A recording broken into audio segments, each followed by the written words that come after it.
आइए जानते हैं आज की कुछ प्रमुख अंतर्राष्ट्रीय खबरों को। पहले एक नजर आज की हेडलाइंस पर। सरकारी गाड़ी नहीं ले, पीएम मोदी ने मंत्रियों को बताया G20 सम्मेलन के दौरान क्या करें और क्या नहीं। सनातन धर्म पर पीएम मोदी ने दी सख्ती से जवाब देने की हिदायत, बढ़ा सकती है विपक्ष की मुश्किलें। भारत जोड़ो यात्रा की कामयाबी राहुल गांधी के ही बोझ से दब गई। संसद का विशेष सत्र, सोनिया गांधी की चिट्ठी का सरकार ने दिया जवाब, दुर्भाग्यपूर्ण, जहां कोई विवाद नहीं वहां बढ़ाने की कोशिश। अब भारत के समर्थन में आया जापान, चीन को दिया दो टूक जवाब। पाकिस्तान और अफगानिस्तान में छिड़ी जंग, तालिबान के साथ भारी गोलीबारी के बाद तोरखाम बॉर्डर सील। एक गिलास पानी में छिपे हैं ब्रह्मांड के रहस्य, दोनों के बीच मिले हैं चौंकाने वाले संबंध। रूस के लिए जंग का प्रोपगेंडा चलाते ब्लॉगर्स, आइए बड़ी खबर। जवान की रिलीज से पहले ही अक्षय कुमार की फिल्म का खेल खत्म, लाखों में सिमटी कमाई। और श्रीलंका की बारिश भारतीय खिलाड़ियों के लिए बनी आफत, नहीं कर पा रहे हैं प्रैक्टिस। राष्ट्रीय राजधानी दिल्ली में होने वाले G20 समिट की तैयारियां अंतिम दौर में है। इस समिट में अंतर्राष्ट्रीय संगठनों सहित लगभग 40 विश्व नेता 9 से 10 सितंबर को शिखर सम्मेलन में भाग लेंगे। इस दौरान प्रोटोकॉल को लेकर सतर्कता रहेगी और इसका पालन नहीं करने वालों को असुविधा हो सकती है। ऐसे में प्रधानमंत्री नरेंद्र मोदी ने अपने मंत्रियों को समिट के मद्देनजर क्या करें और क्या नहीं करें को लेकर जानकारी दी है। उन्होंने मंत्रियों से कहा है, भारत मंडपम तक पहुंचने के लिए शटल सेवा लेनी चाहिए, इसके लिए अपने सरकारी वाहन का इस्तेमाल नहीं करें। पीएम मोदी ने बुधवार को G20 को लेकर हुई बैठक में उदयनिधि स्टालिन के सनातन धर्म विरोधी बयान पर अच्छे से जवाब देने को कहा। एक मीडिया रिपोर्ट के मुताबिक G20 की ब्रीफिंग के बाद पीएम मोदी ने अनाधिकारिक रूप से वहां मौजूद मंत्रियों को निर्देशित दिए। इसके अलावा उन्होंने सरकार और पार्टी कार्यकर्ताओं को इंडिया बनाम भारत की लड़ाई से दूर रहने को कहा। पीएम मोदी ने कहा कि उन कार्यकर्ताओं को भारत बनाम इंडिया की लड़ाई में नहीं कूदना चाहिए जिनके पास इसको काउंटर करने को लेकर पर्याप्त तर्क नहीं है। उन्होंने कहा, यहाँ उन लोगों को ही बयान देना चाहिए जिन्होंने इस विषय पर पूरी तैयारी कर रखी है। 7 सितंबर 2023 को भारत जोड़ो यात्रा की पहली सालगिरह है। कांग्रेस कार्यकर्ता इस मौके पर देश भर में पैदल मार्च करने जा रहे हैं। ये कार्यक्रम जिला स्तर पर होने जा रहा है। ध्यान देने वाली बात यह है कि भारत जोड़ो यात्रा के हीरो रहे राहुल गांधी ऐसे किसी भी आयोजन में शामिल नहीं हो रहे हैं। हो सकता है वो ये सोच रहे हो कि उन्होंने तो अपना काम पूरा कर दिया, अब बाकी लोग भी तो कुछ करें। असल में भारत जोड़ो यात्रा की एनिवर्सरी की पूर्व संध्या पर ही राहुल गांधी विदेश यात्रा पर रवाना हो रहे हैं। राहुल गांधी के विदेश दौरे में कम से कम 4 देशों की यात्रा शामिल है और हर जगह कई तरह के कार्यक्रम बनाए गए हैं। शुरुआत वो बेल्जियम से करने जा रहे हैं। संसद के विशेष सत्र पर कांग्रेस संसदीय दल की प्रमुख सोनिया गांधी की चिट्ठी का सरकार ने जवाब दिया है।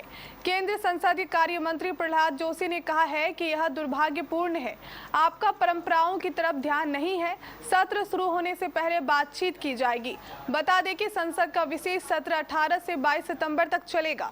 संसदीय कार्य मंत्री प्रहलाद जोशी ने चिट्ठी में कहा, ये बेहद दुर्भाग्यपूर्ण है कि आप संसद हमारे लोकतंत्र के मंदिर कामकाज का भी राजनीतिकरण करने और जहां कोई विवाद नहीं है वहां अनावश्यक विवाद उत्पन्न करने का प्रयास कर रही हैं। चीन के विवादित नक्शे को लेकर अब जापान भी भारत का समर्थन करने वाले देशों की सूची में शामिल हो गया है।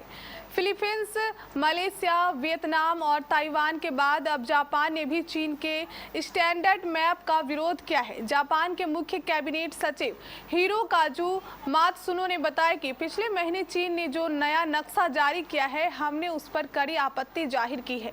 हमने चीन से इस नक्शे को वापस लेने को कहा है क्योंकि इस नक्शे में चीन ने जापान के ओकिनावा प्रांत के सैनकाकू द्वीप पर अपना दावा किया है। चीन ने सैनकाकू को दिया ओयू द्वीप बताया है, जो कि इस द्वीप का चीनी नाम है। पाकिस्तान और अफगानिस्तान के बीच तोरखम बॉर्डर को सील कर दिया गया है। दोनों देशों की ओर से भारी गोलीबारी के बाद तोरखम बॉर्डर टर्मिनल को किसी भी तरह के यातायात के लिए बंद कर दिया गया है। द खुरासान डायरी के मुताबिक नाम न छापने की शर्त पर पाकिस्तान के सीनियर अधिकारी ने बताया कि सेना के अधिकारी मौके पर पहुंच गए हैं और स्थिति को शांत करने के लिए जरूरी कदम उठाए जा रहे हैं। इससे पहले फरवरी 2023 में भी दोनों के बीच तोरखम बॉर्डर सील हुआ था। शोधकर्ताओं ने एक वैज्ञानिक रहस्य उद्घाटन में पानी के साधारण गिलास और ब्रह्मांड के रहस्यों के बीच चौंकाने वाले संबंध के बारे में बताया है। ज्यादातर लोगों का ये शोध किसी साइंस फिक्शन फिल्म के जैसा लगा है। शोधकर्ताओं का कहना है कि जब आप एक गिलास में पानी डालते हैं तो आप केवल एक साधारण काम होता हुआ नहीं देख रहे होते हैं। वैज्ञानिकों का कहना है कि आप फंडामेंटल कांस्टेंट का नृत्य देख रहे होते हैं जो ब्रह्मांड को आकार देते हैं। लंदन की क्वीन मैरी यूनिवर्सिटी के शोधकर्ताओं के मुताबिक ये फंडामेंटल कांस्टेंट्स एक इलेक्ट्रॉन के द्विमान की तरह ब्रह्मांड को बनाने वाले गुप्त नुस्खों की तरह है। ये परमाणु प्रतिक्रियाओं से लेकर जीवन के लिए अहम अणुओं के निर्माण तक हर चीज को नियंत्रित करते हैं। ब्लॉगर्स और इन्फ्लुएंस का असर वैसे तो कई चीज़ों पर होता है, लेकिन क्या ये युद्ध की सूरत भी बदल सकते हैं? ऐसा हो रहा है रूस में ब्लॉगर्स जंग से जुड़ा प्रोपगेंडा चला रहे हैं। इन ब्लॉगर्स के टेलीग्राम पर लाखों फॉलोअर्स हैं। ये ब्लॉगर्स जंग के मोर्चे से एक्सक्लूसिव वीडियोस पोस्ट करते हैं, फंड जुटाते हैं और युवाओं को सेना में भर्ती होने के लिए प्रेरित भी करते हैं। ये लोग एक बात और करते हैं और वो है डिसइंफॉर्मेशन, यानी गलत जानकारियां फैलाना। ऐड के बदले हजारों डॉलर लेकर इससे मुनाफा भी कमा रहे हैं। अक्षय कुमार की फिल्म OMG 2 सनी देओल की फिल्म गदर 2 के साथ सिनेमाघरों में रिलीज हुई थी। ऐसे में कहा जा रहा था कि फिल्म बॉक्स ऑफिस पर गदर 2 के आगे नहीं टिक पाएगी। हालांकि फिल्म ने अच्छी परफॉर्मेंस दी है और 27 दिनों में कुल 148.92 करोड़ रुपए का कारोबार कर लिया है। OMG 2 ने अपनी रिलीज के 26वें दिन 0.75 करोड़ की कमाई की थी। वहीं अब 27वें दिन का कलेक्शन सामने आ गया है। सैंकनिक की रिपोर्ट के मुताबिक अक्षय कुमार की फिल्म OMG 2 ने 27वें दिन 0.7 करोड़ कमाए हैं। फिल्म की रिलीज के बाद से ये अब तक की सबसे कम कलेक्शन है। एशिया कप 2023 में ग्रुप स्टेज के मुकाबले खत्म होने के बाद अब सुपर 4 मैचों का आगाज हो चुका है। भारतीय टीम को इस सुपर 4 में अपना पहला मुकाबला 10 सितंबर को पाकिस्तान के खिलाफ कोलंबो को आर प्रेमदासा स्टेडियम में खेलना है। इस मैच में भी बारिश का साया होने से इसके रद्द का होने का खतरा मंडरा रहा है। कोलंबो में पिछले कुछ दिनों से लगातार भारी बारिश जारी है। ऐसे में इसका असर पल्ले कोले से कोलंबो पहुंची भारतीय टीम की तैयारियों पर भी देखने को मिला। टीम इंडिया ने पहले दोनों ही ग्रुप मुकाबले कैंडी के पल्ले केले क्रिकेट स्टेडियम में खेले। इसमें पाकिस्तान के खिलाफ मैच बारिश की वजह से एक पारी के बाद रद्द हो गया था।